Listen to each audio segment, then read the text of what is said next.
Merry Christmas, everybody. Merry Christmas.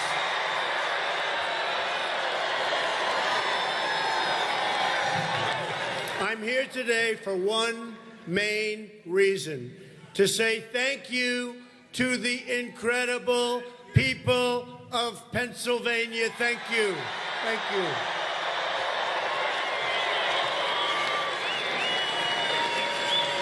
This is the first time the Republican Party has won the state of Pennsylvania in almost 30 years.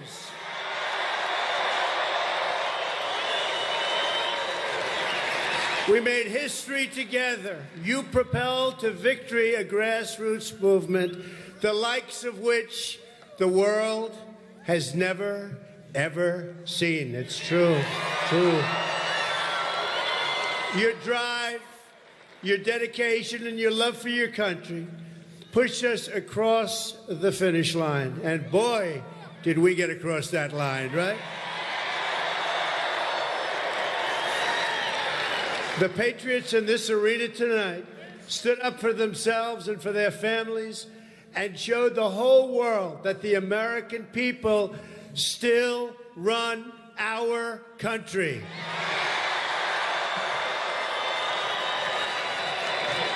I will never forget you, and I will never, ever stop fighting for you. I will never, ever let you down, believe me.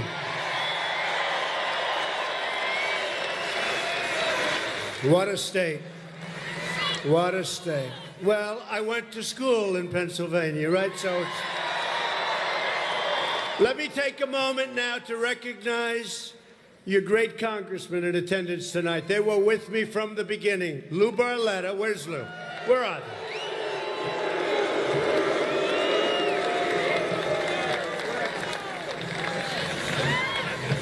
Tom Marino.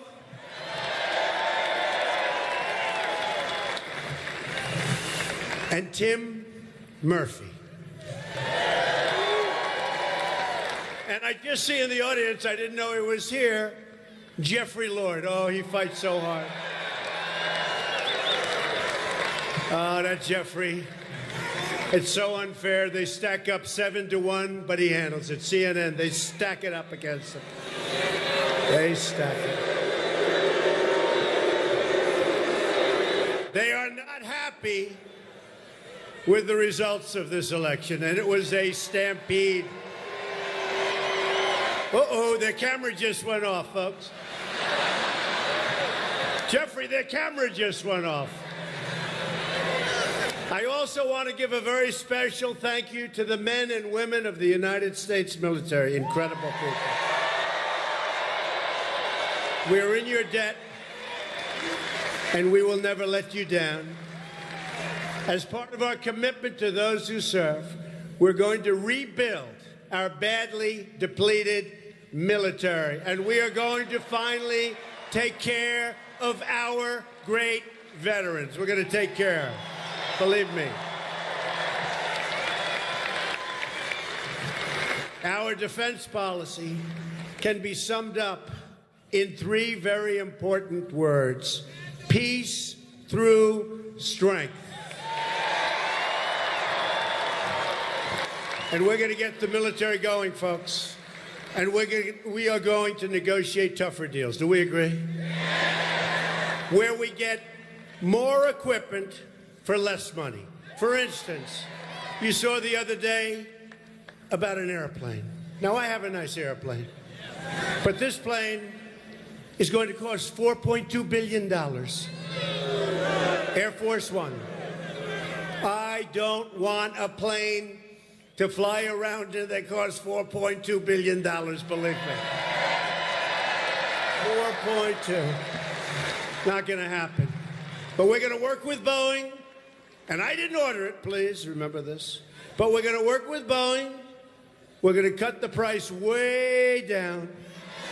Way, way down. And how about the F-35 fighter? It's a disaster. It's totally out of control. Totally out of control. So we're going to get more equipment for our military, and we're going to get better equipment for our military at a smaller price. Does that make sense? Okay? Believe me. We're also going to stop trying to build new nations in far-off lands, many areas you've never even heard of these places. Okay? We're going to stop. We're going to be so strong. We're going to be so respected. We're going to be so powerful. We're not respected now. And believe me, it's going to turn. And we're going to have this great, incredible, powerful military. But you know what? I don't think we're ever going to have to use it. And that would be very, very nice. It's America first. Be very, very nice. Instead,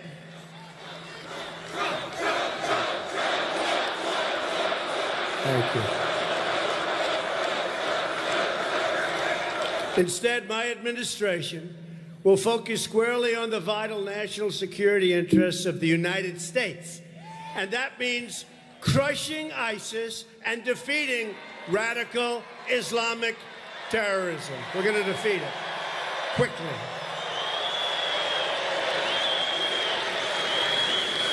But to be a strong nation, we must also be a wealthy or a rich nation. Some people say, Mr. Trump. Now they say, Mr. President-elect. Can you believe it? Can you believe this? Just call me Donald, folks. Just call me Donald. But they say, Mr. President-elect, it doesn't sound good when you say rich nation. I say we have to be a rich nation if we're going to rebuild our military, if we're going to build the wall. We have to be a rich nation. If we're going to repeal and replace Obamacare, we have to know what we're doing. And we have to be a wealthy nation again.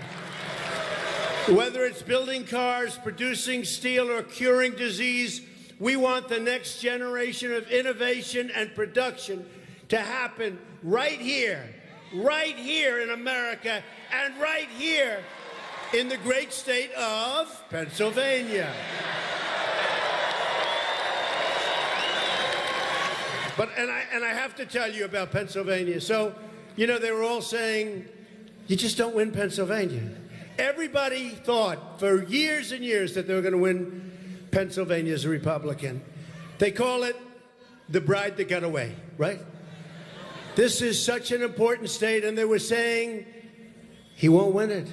He's down in the polls. And I didn't understand it because all of these gentlemen back here, and these are tremendous people that love you, your congressman, they were saying every yard in Pennsylvania has a Trump-Pence sign, right?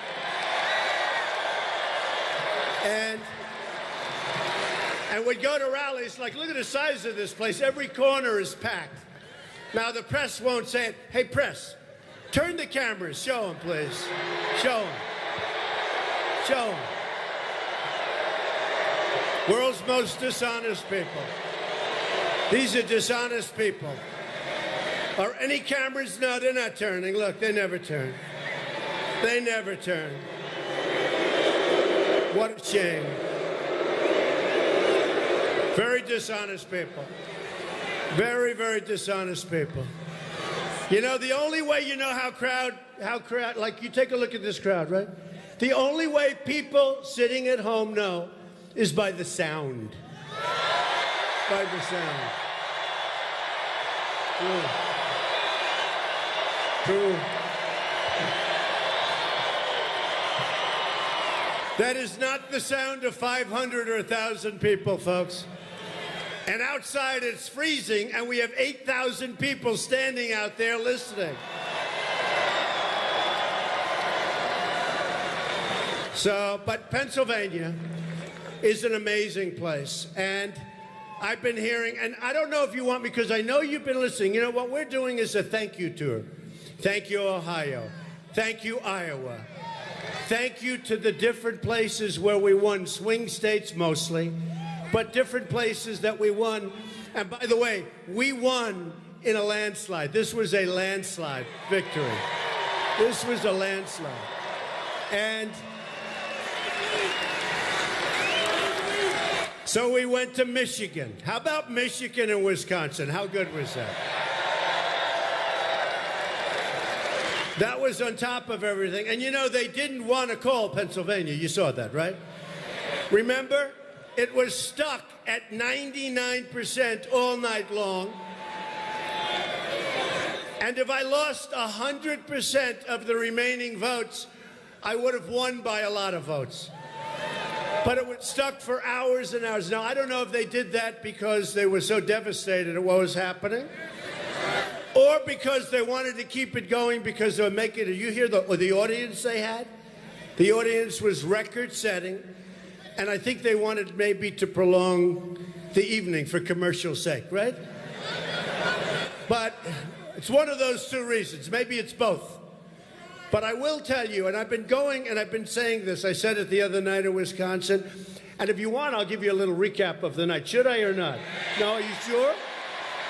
Okay, and we'll make this recap pertain to Pennsylvania, right? We don't have to talk about the other ones, but it is true. So I've been hearing for a long time that everybody leaves Pennsylvania thinking they won, Republicans. And again, almost 30 years, and every time they lose by a lot. So I thought we were going to win. These three characters were saying, don't worry about it, Mr. Trump. You're going to win. I'll tell you, Marino, he said, I've been doing this for a long time, Mr. Trump. I guarantee you victory. I said, write it down. He said, nope, I'm not doing that. Okay. I wanted a guarantee. But right from the beginning, they were with me. But they felt so sure. The only problem was, I kept hearing all these things that nobody ever wins, even though they think Pennsylvania. So what happens is the evening begins, and Ohio, what a great place. I had a little problem. You know, it's pretty hard to win states when you don't have the governor, right? Pretty hard. Pretty hard. But you know what? He's called. Would have been nice if he called a couple of weeks earlier. He called. He's been very nice. But we were supposed to win Ohio by 2 points, maybe 3 points. We won it by almost 10 points, right? So that was good. And you know, we got those bad exit polls. You know, they were phony polls, okay? What they don't know is what's the purpose of them doing phony polls when you're going to know the real answer in 3 hours? What are they doing? They can't help themselves, right? So we got these bad exit polls. We really thought, based on the exit polls, it was going to be a very short evening, meaning bad. And Jared, who's here, and Ivanka, they called and they said, Dad, and you got to understand, I got home from Michigan at 4 in the morning. I made a speech in Michigan where I started speaking at 12:30 in the evening. That means on election day. That was my 7th speech of the day. 7. And the crowds are all like this. And you know the beauty about a crowd like this? This place is packed.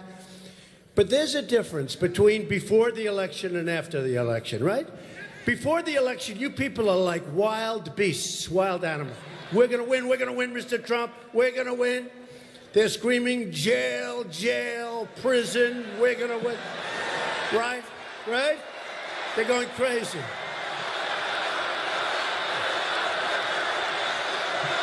No. They're screaming, we want the wall, build the wall, Mr. Trump. And we're going to build the wall, don't worry about it. Okay. But it is true. There's a big, I was telling somebody backstage, and now the crowds are amazing. And you know, it's hard to get a big crowd after an election. If somebody else, a normal person, came after an election, even after a victory, you'd have 15 people. People would say, we had enough, we're not going.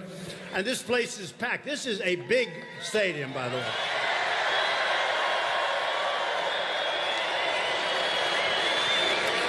But there's something different about a crowd before the election, like when I was here a few weeks ago, and after the election. Before the election, they are brutal. They are so crazed.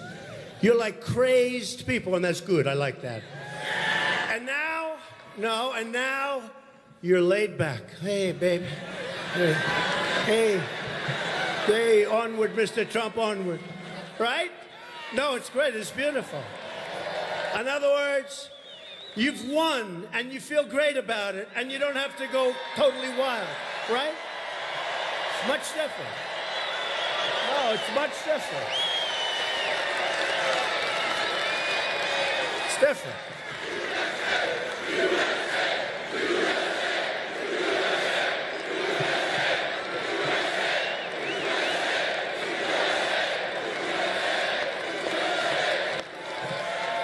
No, it's much different. You're laid back, and that's good. This is not really exactly laid back, but it's pretty laid.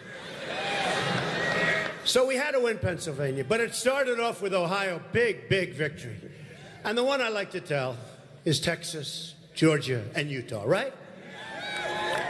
Because they started off about 2 months before the election. Now, you just don't lose Texas as a Republican. You don't lose.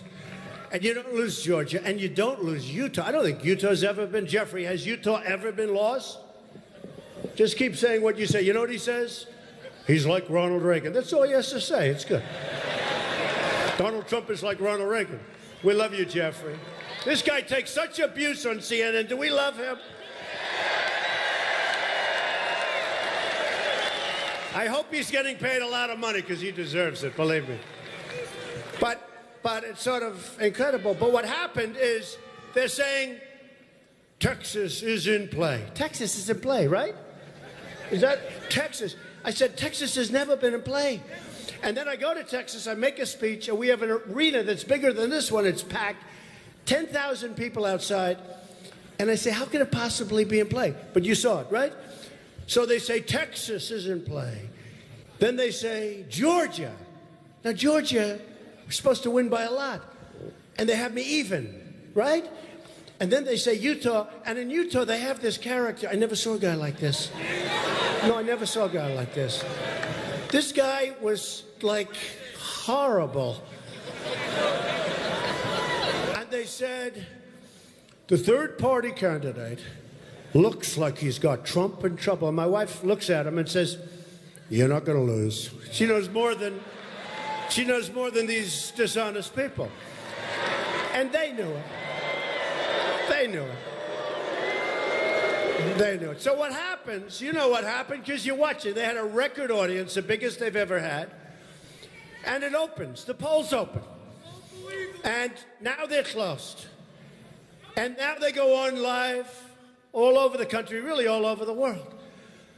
And the first thing they do, Texas has gone to Donald Trump. I said, what happened? I thought I was... And they always started off with, we have breaking news, right? We have breaking news, like, you know, about 12 seconds after the show up. This is a state that I was supposed to be, like, go late in the night. We have breaking news. Texas has gone to Donald Trump. I said, man, that's good, because I'm a little worried, you know. That's why nobody believes these people.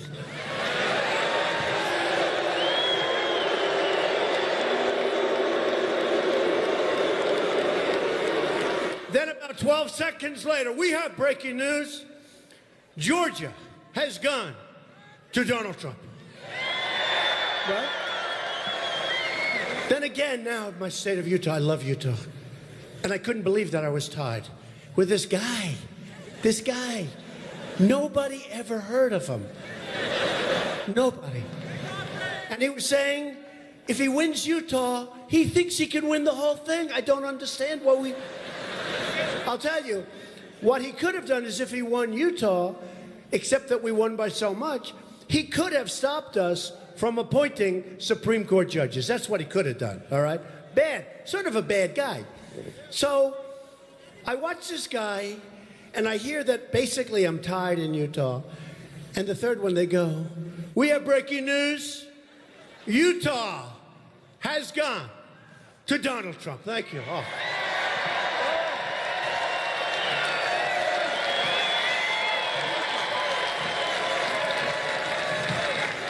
I would have lost Utah. So now I have these three that are like solidly, I mean, we won by Utah. Did you see how many points I won by Utah? This thing wasn't even close, like massive, right? He said huge. They were all huge.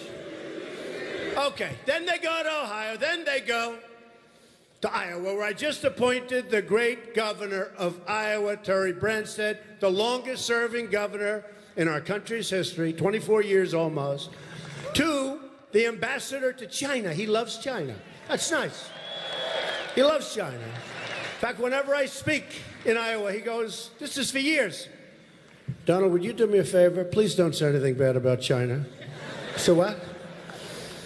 And I didn't, but I just appointed him ambassador to China. He's going to be an amazing representative. He likes them, and they like him.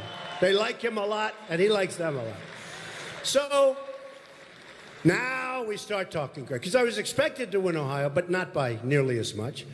I was expected to win Iowa, but not by over 10 points. Nobody wins Iowa. So this is like a good story, because when my kids told me about the exit polls, which were nonsense, I sort of thought in my mind, well, I can't work any harder, so I don't feel that bad. I still felt bad. Don't worry about it. Until the real polls opened up, right? So then we go down to Florida, and we start. And we're sort of leading, and we're leading, and we're leading, and we haven't even gotten to our area, and boy, do we love the Panhandle, right? And we're leading a little bit, just a little bit. And then they go on the air, the opponents. We will win the state of Florida. The guy said, some guy, I'd never even heard of this guy. He said, we will win the state of Florida.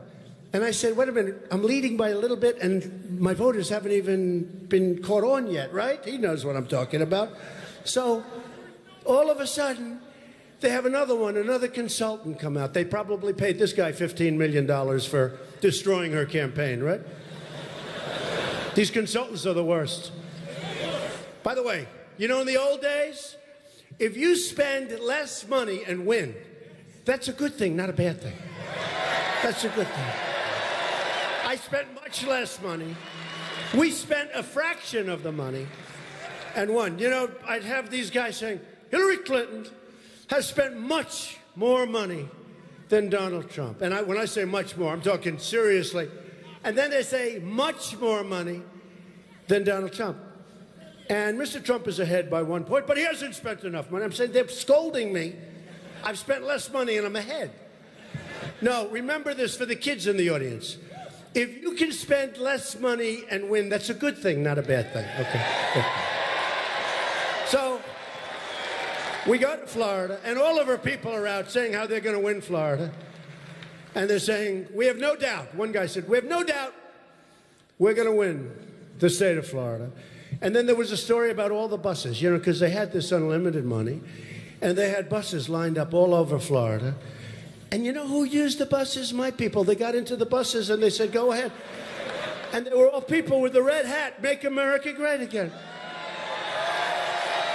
So, because the bus driver doesn't care. He just wants to know, are the seats all full? Yeah, let's go. Well, they don't care. Thank you for those buses. So they're going to win Florida, according to her pundits and her geniuses and her pollsters. We have breaking news. Donald Trump has won the great state of Florida by a lot.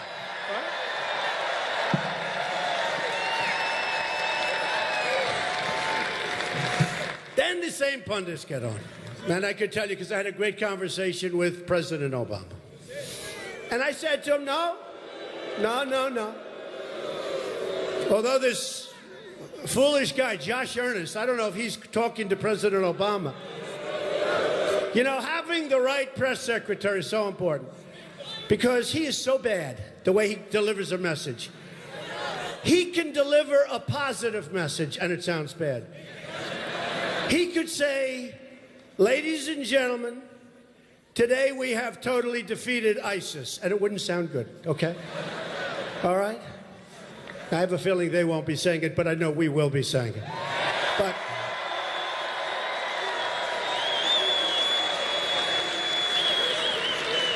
But the president's very positive, but he's not positive. And I mean, maybe he's getting his orders from somebody else. Does that make sense? Could that be possible? But I said, when do you think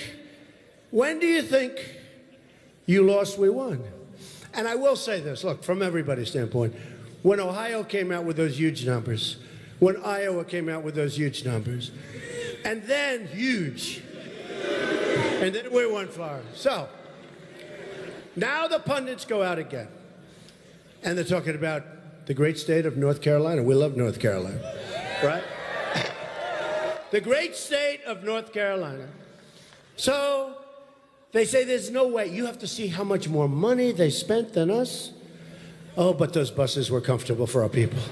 You have to see how much money they spent in North Carolina. And they said, North Carolina, you got to understand, I've won like everything now, right? I'm just running. South Carolina was great. So I have Texas and Georgia and Iowa and everything. Now we're coming up. And Ohio, big state. And that was the other thing. You cannot win as a Republican unless you win Ohio. Remember that? And then we won Ohio. So it's looking good. Then we won Florida. But North Carolina was our firewall. Remember they said, nope, you can't win North Carolina. Ladies and gentlemen, we have breaking news. Donald Trump has won the state of North Carolina.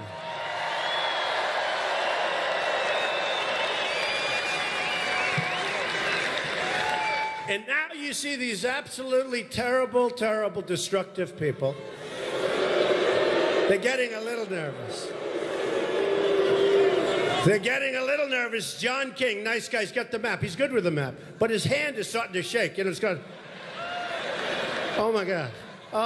Oh, my God, he won. Because remember they said before the election, there is no path to 270 for Donald Trump. Oh. But there's a path to 306, but there's not. So his hand is...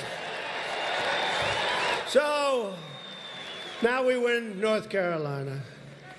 And now we get up to Pennsylvania. We are just doing great in Pennsylvania. In fact, I won it twice, right? I won it twice, because I won it. And then we had this scam operation. Let's ask for a recount. We won it again. We won Wisconsin. We won Michigan. No, I love it. I hope somebody else asks for a recount because I love winning. You know, we'll win it 3, 4, 5 times. Actually, they did a full recount in Wisconsin. And I received 138 votes more. Me, I got more votes. Scam. Remember I told you it's a rigged system, right? It's terrible. And not rigged for us, believe me. The other way around. So now we come up to Pennsylvania, and they don't want to put it. But I see we're going to win. In fact, I start doing interviews, because if we win Pennsylvania, it's over, right? So now I'm doing interviews, because it's at 99%, and there aren't enough votes for them to even come close. So people are saying, you can't do interviews now. I said, why not? There's no way. There's no way. So I started doing interviews. I felt very comfortable. They just didn't want to do it. But what happened? Now you watch John King, the hand is shaking, quivering. Ladies and gentlemen, Donald Trump has won Wisconsin. Now that wasn't supposed to happen, right? Then he goes, oh, you could see he's like getting ready to throw up all over the... Ladies and gentlemen, then they go, we have breaking news, and I kept waiting for Pennsylvania. But why wait for Pennsylvania?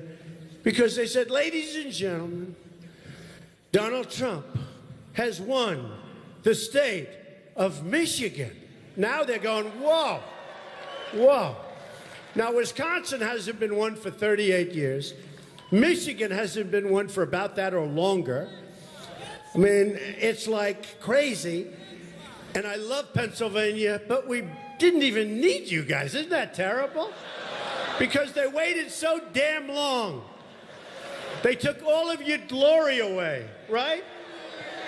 Rob Gleason did a great job, and David did a great job. Great job. Great job. David and Rob, what a job. So now we win the state of Pennsylvania, and it's over. It was an amazing, I'll tell you what, it was an amazing evening. And the people on ESPN, sports people, they said, it was the single greatest event they've ever seen. They've seen football and baseball and boxing. And they said it was the greatest. So I just want to thank the incredible people of Pennsylvania, okay? Thank you. Thank you very much. Thank you. Incredible people. Unbelievable people. And in 4 years, we're going to win it by even more. Let's ask you something, all right? By even more. All right. Let's get back onto the subject of jobs, right? Because, you know, that's what we're here for. Enough with this stuff. For years, the jobs and wealth have been ripped out of your state and ripped out of our country, like we're a bunch of babies. Foreign powers have gotten rich, bleeding America dry, because we have people that don't know what they're doing, or worse than that. And our politicians stood by and did absolutely nothing. And that is now all about to end, and it's going to end quickly. The era of economic surrender is over. You, the people of Pennsylvania, are finally going to have a champion that fights for you in the White House. Because from now on, it's going to be America first. Remember that. People talk about how we're living in a globalized world, but the relationships people value most are local. Family, city, state, and country. Local, folks, local. There's no such thing as a global anthem, a global currency, or a global flag. Do we love our flag? Do we love our flag?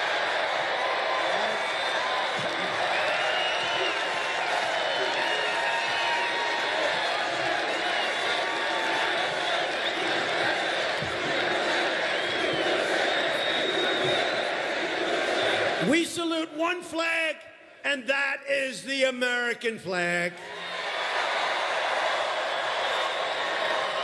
And we're going to make sure the American flag gets the respect it deserves, all right? You know, when I watch the news at night and I see these punks burning the flag and stomping on it, and burning another one and stopping. No good, no good. We're gonna maybe have to do something about that. What do you think, yes? Patriotism will be celebrated in our cities and taught very, very strongly to our children. And that patriotism will be the foundation of our economic plan, bringing jobs back to America. We're bringing our jobs back, folks. They've been ripped away. That's why we're going to lower our business tax. We are going to lower our business tax big league from 35% to 15%. Right now, we're one of the highest taxed nations in the world, and we're going to be among the lowest, and we're going to have jobs come pouring back. We want to bring in new companies and new jobs to our shores. That's also why we're going to eliminate job-killing regulations, cancel many executive orders. Believe me, we're going to be canceling a lot, and lift the restrictions on the production of American energy, including shale, oil, natural gas, and clean coal.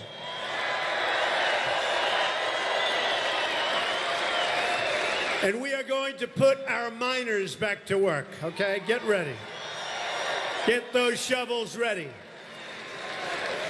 Another critical element of our jobs plan is a historic $1 trillion investment in our crumbling infrastructure. Our infrastructure is going to hell. We're going to fix our infrastructure. You know, we've spent, as of 2 weeks ago, $6 trillion in the Middle East. We could have rebuilt our country 3 times over. And right now, we're in worse shape in the Middle East than we were 15 years ago when we started, by a factor of 10.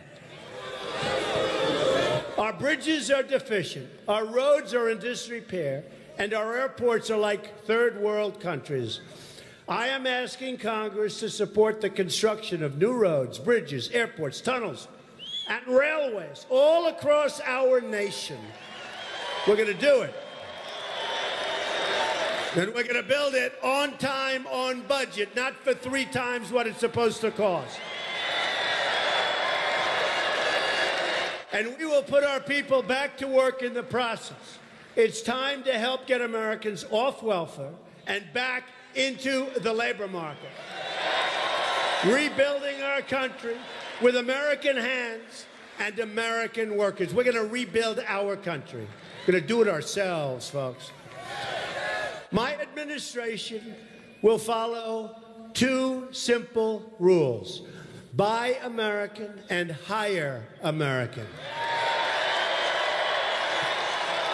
At the center of this agenda is fixing our absolutely terrible trade deals. I mean, NAFTA, you look at that, it's been defective for 20 years. It's been defective from the day it was signed. It's been defective.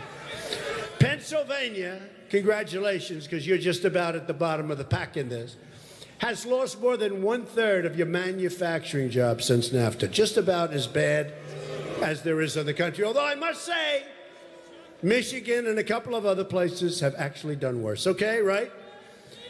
But you're all going to do great now because we're bringing those jobs back. America is now running, listen to this, a nearly $800 billion annual trade deficit. In other words, all these people, they work, they make these trade deals, right? We lose almost $800 billion a year. Who are these people? Any business people in this large audience? You know? Hard to believe. Almost $800 billion a year, and we never make good deals. You know, I actually said to my people today, they're going over Mexico, doesn't work. China is all-time record-setting. We're going to lose $500 billion trade deficit. All of these places, and I said, give me a good deal. You know what they said? There are none. We don't do with anybody.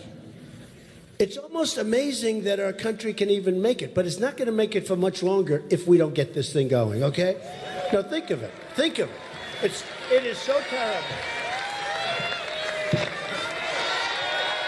We've lost, and this one I can't even believe, I say it all the time, we've lost 70,000 factories since China joined the World Trade Organization. Now, I used to say, who signed it? I used to say, who supported it? We don't care anymore, right? You know who I'm talking about, right? I don't care. It's a disaster. It's the greatest jobs theft in the history of the world. Nobody's ever lost like we've lost.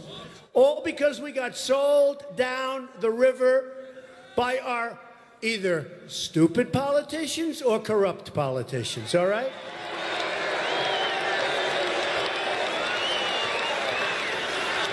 Except for these 3 guys down here, they're great. They're good. A Trump administration will defend American industry, and it will defend the American worker. You've got to be defended. It will defend the American worker. Boy, did we come out and vote. You know, they forgot about the American voter. They talked about everybody, right? They're going to do this group and that group. And by the way, women, thank you very much. I mean, thank you. Women.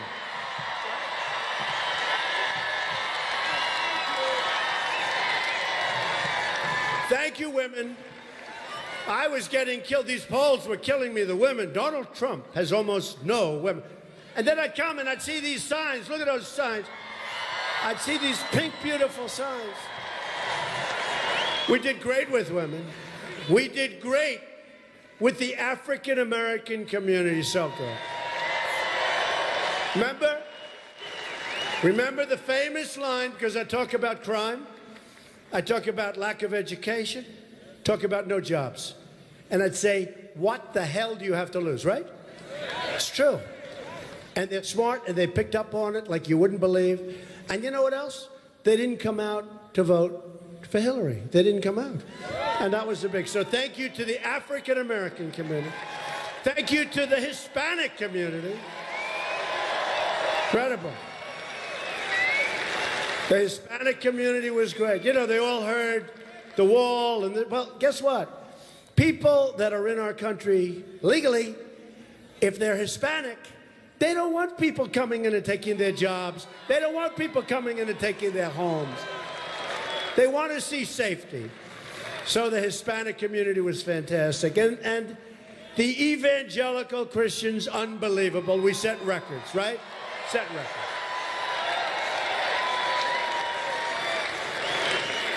And I shouldn't say this is terrible, but as a couple of our pastors, Pastor Jeffress, a couple of them, Reverend Gray, you know, how good was Billy Graham? Was he the greatest, right?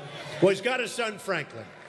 And Franklin Graham would say, and Paula White, and so many others that say, Donald Trump may not be perfect, but he's going to be the best leader by far. Right? May not be perfect. They were great. What great people. We set an all-time record in the history of elections in this country with the evangelicals, and that is really cool. And that includes what happened in the primaries. Remember in the primaries, I was going to lose to all these different states because of the evangelicals, and then I'd win by 22 points. Like, as an example, South Carolina, like Alabama, like Arkansas, like so many, Kentucky. And they were all saying, wow, Donald Trump is doing fantastically with the evangelical Christians. He's doing fantastically, but I knew. But we did even better in the general election. So we had the all-time highest vote in the history of elections with the evangelicals, right? Our goal is to bring back a very beautiful phrase. Do you remember when we were young, some of us, some of you are so, you don't remember because you're so young already. We have a young audience. Do you remember we had stamped onto cars and stamped onto equipment, made in the USA, right? Made in the USA, right? Even the young people like it. And frankly, if it said made in Japan or made someplace else, it wasn't considered good. It wasn't considered good. We're going to bring back made in the USA. And we're going to have a lot of jobs coming back. We're going to have a lot of jobs. And you know what? If companies leave and fire their workers, they leave Pennsylvania, or they leave Indiana, or they leave any one of the states we're talking about, or any state in the Union, they leave and they go to Mexico or some other country, plenty of them, and they think they're going to fire everybody and they're going to have their product come right through those weak borders. Oh, those borders are going to be so strong now. And they're going to sell that product, and that product isn't going to be taxed, probably at a rate of about 35% for the people that live. And here's what's going to happen. You know, the people that write the articles, they say Donald Trump is not a free trader. No, I'm a smart trader. Okay, smart trader. Here's what we're going to do. You're going to put that tariff on. Company leaves, makes their air conditioner. Carrier was very nice, by the way, I have to tell you. But, I mean, what they don't know is the people that did go down there, it's going to be a little hard to sell that product back in, but we won't talk about that. But Carrier was fantastic. They really were. And I hope you go out and buy some Carrier air conditioners because they're one of the few that are left in this country. And I told the people at Carrier, you saw all the publicity that got. And we have thousands of people, families, that are going to have great Christmases in Indiana now because of that. But I told them, you're going to make up a lot because you're going to do a lot of business, and a lot of people are feeling very strong about what they did. But it's going to be that they will have consequences when they leave our country and think they're going to sell the product right back over a border, no tax, no nothing. Because you know what? It doesn't work that way for other countries. You look at what China's doing. China taxes our products going into China big league, and they don't want us anyway. They don't even want the tax. You take a look at other countries. So when they talk about free trade, it's free for them, but it's not free for us, all right? Not free for us. So that's the way it is. But we have to be a rich nation again. And we have to be a safe nation.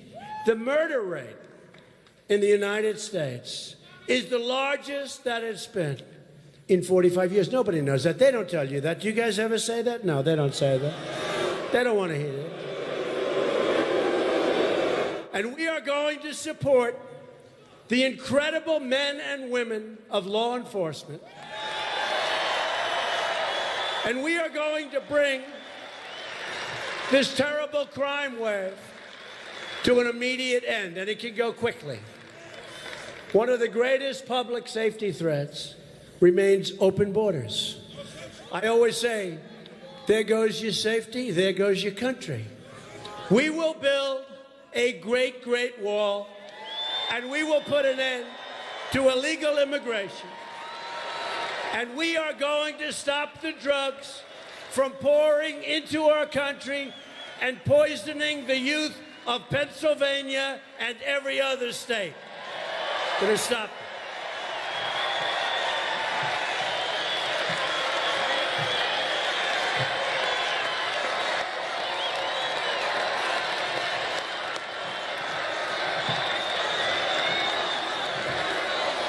We're going to build the wall. We're going to build the wall. We have to. You know, the Border Patrol, you know this, 16,500 great people, because their job is much tougher when I win, because we're going to enforce the laws. They want to enforce. They endorsed me. First time they've ever endorsed a presidential candidate. ICE. The men and women of ICE. They're smart, they're tough, they love the country. They endorsed us. It's not me, it's us. First time they've ever endorsed. What does it mean? It means you have to work harder. But these are people that know what they're doing. We're going to break up the gangs. We're going to break up the cartels and the criminal syndicates terrorizing our cities and our neighborhoods. And they're being terrorized. Just take a look on Long Island, New York, and you take a look at what's happening out there. It is really bad. And our local police know exactly who they are and want to do something about it. And they're being stopped. So we're going to work on that. We're going to get a safe country to protect our country from terrorism and extremism. I will suspend immigration and refugee admissions from regions where they cannot be safely processed or vetted.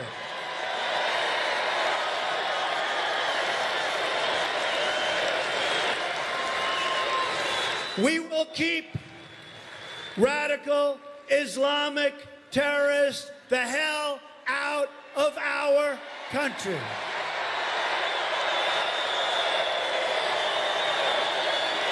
We're going to keep them out. We got enough problems. We got enough problems, right? We got to bring our jobs back. We don't want problems.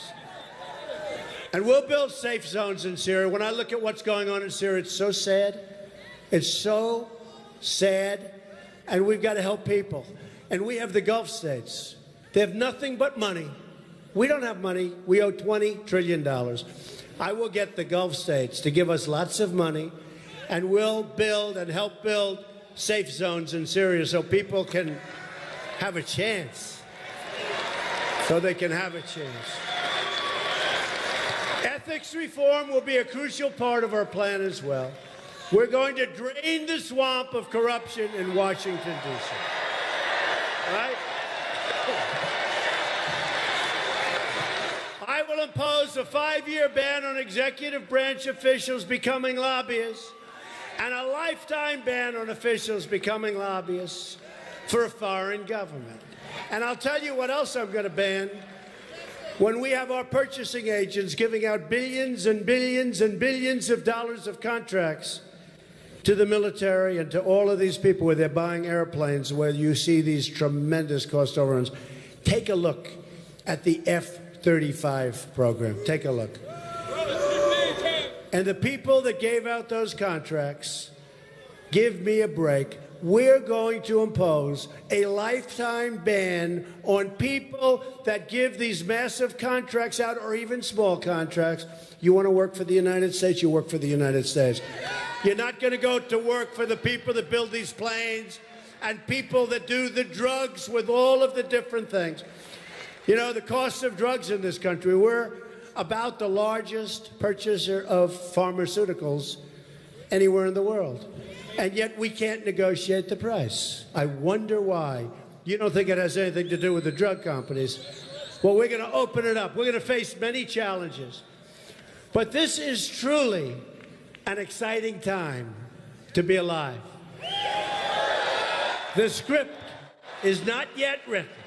We do not know what the page will read tomorrow.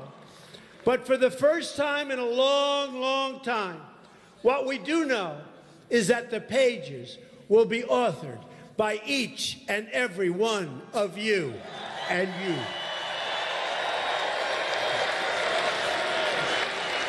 You, the American people, will finally be in charge again.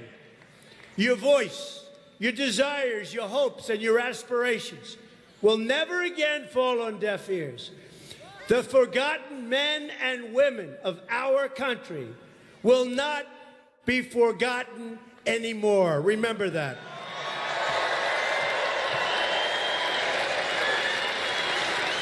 You sure as hell weren't forgotten on Election Day, were you, huh? Did you hear some of them were saying, where are all these people coming from? Together we will raise incomes and create millions and millions of great new jobs. We will repeal the disaster known as Obamacare and create new health care reforms that work for you and your family. We will reestablish the rule of law, defend the Second Amendment, protect religious liberty, and appoint justices to the United States Supreme Court who will uphold and defend the Constitution of the United States.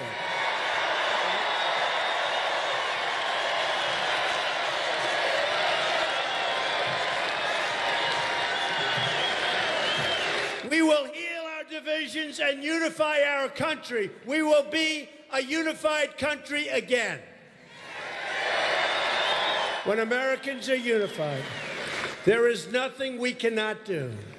No task is too great, no dream too large, no goal beyond our reach.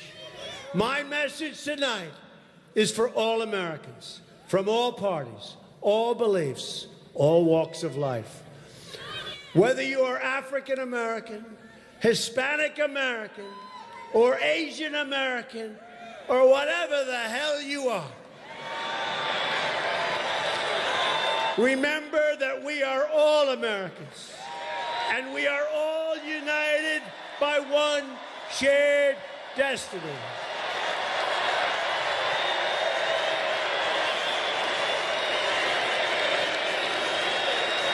So I'm asking everyone,